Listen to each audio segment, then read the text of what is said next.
The thought of Maori business people getting together in one federation, like Federated Farmers, it's been a dream of the Maori people as long as I could remember. But of course, having an idea and then putting it together are quite different.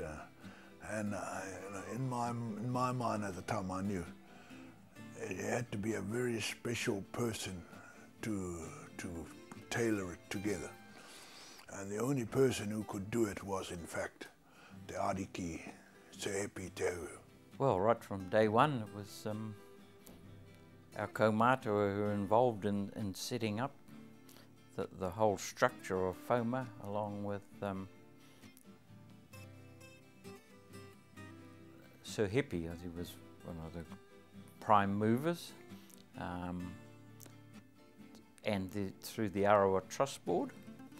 The then Minister of Māori Affairs, Koro Wetere, came to my father-in-law, the late Tāhepi, Te Hauhau, and asked if he would help with a hui to explore the progress and establishment of an organisation which could be an umbrella for our economic entities. I attended the hui taumata in the Parliament buildings in 1984.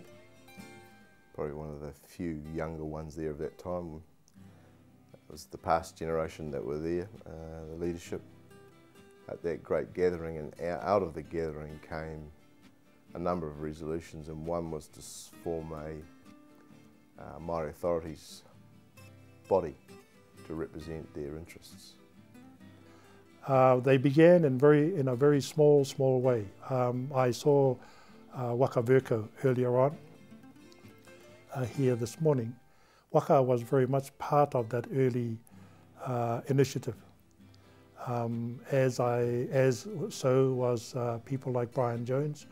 Brian Jones was the secretary of the Puketapu Incorporation in Taumarunui, and they all gathered and gave support for the vision of working together. Well, FoMA has been there to take on the big issues, the big challenges that regions and small Māori land businesses just can't take on.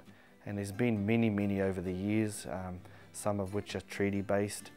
We've had the whole fight with the SOE lands, arguments and protecting Māori interests there, taxation interests, review of ture whenua Māori, and right up until recently the carbon emissions trading regime. Some of these goals have taken many years to achieve.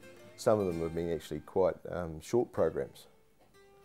But I think the single most greatest outcome that I've enjoyed would have to be the passing of the Murray Reserve Lands Bill in 1997. FoMA has to be acknowledged for the incredible role it's played in protecting many aspects of the Māori economy in the last few years. The ongoing litigious battle, for example, to ensure that the Crown forestry assets were protected and administered properly for Māori to enjoy in the future.